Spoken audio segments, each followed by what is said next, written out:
Cabinet committee on security CCPA यानी cabinet committee on political affairs और CCEA यानी cabinet committee on economic affairs की बैठक हुई। आज कुछ 4 अहम बैठकें हुई हैं। पहलगाम हमले के बाद सीसीएस की बैठक आज हुई है, जो कि बेहद महत्वपूर्ण है, बहुत अहम है और पीएम के नेतृत्व में यह महत्वपूर्ण बैठक हुई है। और इससे पहले भी कल बेहद हाई लेवल की मीटिंग प्रधानमंत्री आवास पर हुई थी, जिसमें राष्ट्रीय सुरक्षा सलाहकार अजीत डोभाल, गृह मंत्री राजनाथ सिंह, गृह मंत्री अमित शाह और रक्षा मंत्री राजनाथ सिंह के अलावा तीनों सेनाओं के प्रमुख और सीडीएस अनिल चौहान भी इस बैठक में शामिल हुए थे। और उस हाई लेवल मीटिंग के बाद आज एक बार फिर महत्वपूर्ण बैठक सीसीएस की हुई है, कैबिनेट कमेटी ऑन सिक्योरिटी।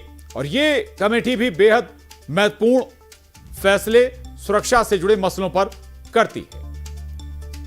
तो राष्ट्रीय सुरक्षा सलाहकार बोर्ड का पुनर्गठन होगा। दिल्ली में पीएम आवास पर 4 बड़ी बैठकें हुई हैं। पीएम मोदी ने सभी बैठकों की अध्यक्षता की है। सीसीएस, सीसीपीए, सीसीईए की बैठक आयोजित की गई है। रक्षा मंत्री राजनाथ सिंह, गृह मंत्री अमित शाह इस बैठक में शामिल हुए और प्रधानमंत्री नरेंद्र मोदी ने सभी बैठकों का नेतृत्व किया। उनके नेतृत्व में ये बैठकें हुई हैं।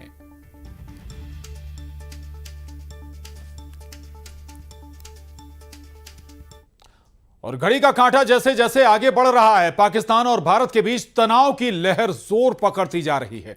भारतीय सेना को ग्रीन सिग्नल मिल चुका है। लगातार बैठकों का दौर चल रहा है और अब अगला एक्शन किसी भी वक्त हो सकता है।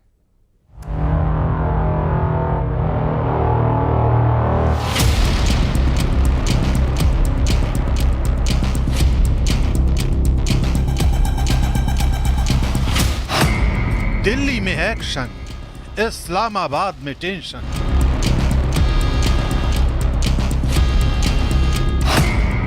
देश में बैठकों का दौर, पाकिस्तान में बर्बादी का शोर। भारत की तैयारी, पाकिस्तान पर भारी। पहलगाम हमले के बाद भारत आतंक के खिलाफ निर्णायक कार्रवाई की तैयारी में जुट गया है। दिल्ली में बैठकों का जो सिलसिला शुरू हुआ है, उसने साफ कर दिया है कि भारत अब रुकने वाला नहीं है। यह सिर्फ कागजों पर रणनीति बनाने की कवायद नहीं है, बल्कि एक्शन मोड में आई सरकार और सेना की तैयारी का साफ संकेत है। दिल्ली इस वक्त देश की सबसे संवेदनशील मीटिंगों का अड्डा बन चुकी है। हर घंटे, हर बैठक से यह मैसेज बाहर आ रहा है कि भारत अब चुप नहीं बैठेगा।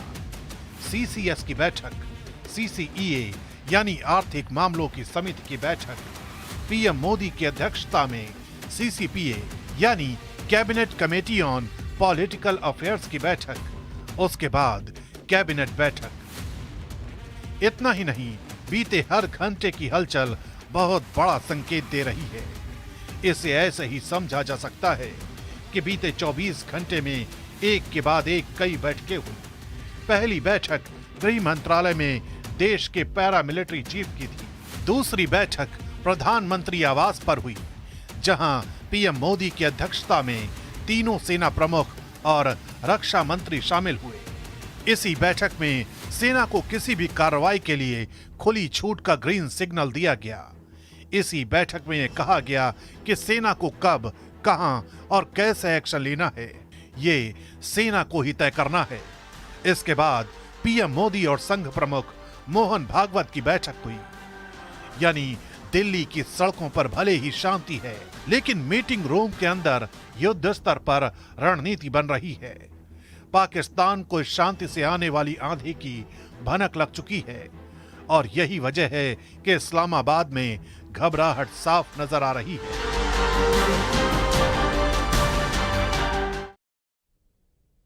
भारत और पाकिस्तान के बीच इस वक्त बेहद गंभीर हालात बने हुए हैं। इस तनाव के का असर न सिर्फ एलओसी पर देखा जा रहा, बल्कि जैसलमेर बॉर्डर पर भी किसी भी चुनौती से निपटने की तैयारी है।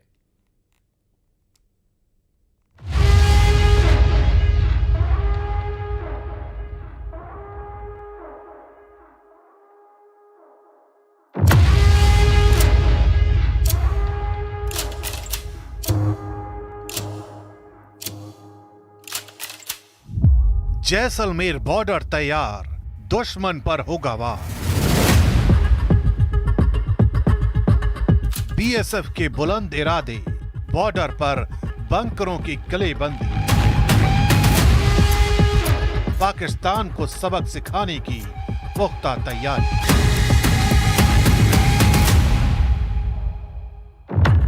रेत के इस बीहड़ में सूरज भले ही आग उगल रहा है, लेकिन एक आग बीएसएफ के जवानों में भी धधक रही है। पाकिस्तान से बदले की आग, दुश्मन को सबक सिखाने की आग। यही वजह है कि जैसलमेर बॉर्डर पर हर तैयारी को दुरुस्त किया जा रहा है, बंकरों को ठीक किया जा रहा है।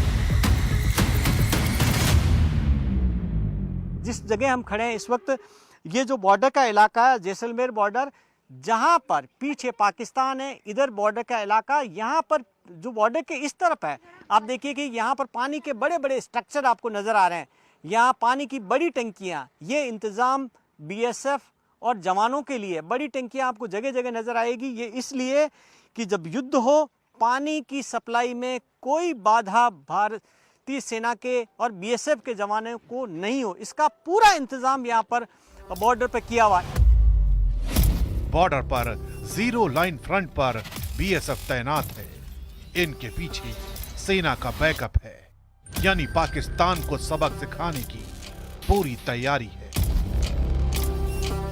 पाकिस्तान में ये परेशानी तय है, क्योंकि दो प्रॉब्लम है। सिंध के बॉर्डर पर टैंकर पहुंचाना मुश्किल होगा, क्योंकि इंफ्रास्ट्रक्चर नहीं है, पाकिस्तान के सामने मुश्किल है।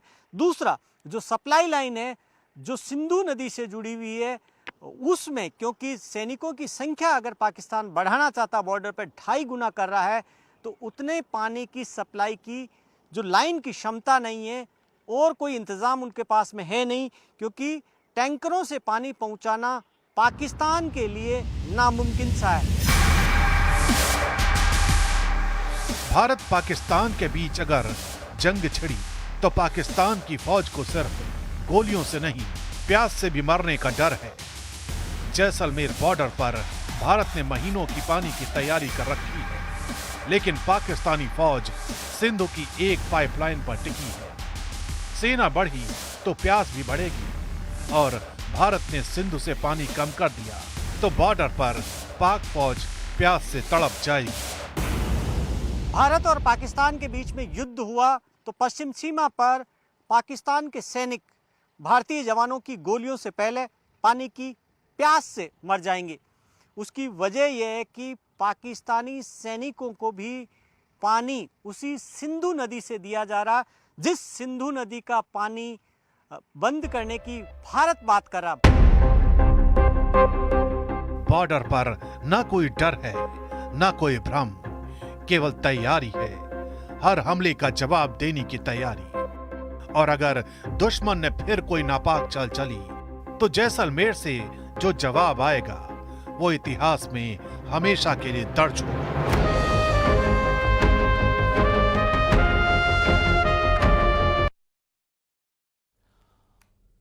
और पाकिस्तान से आए अल्पसंख्यक अभी भारत में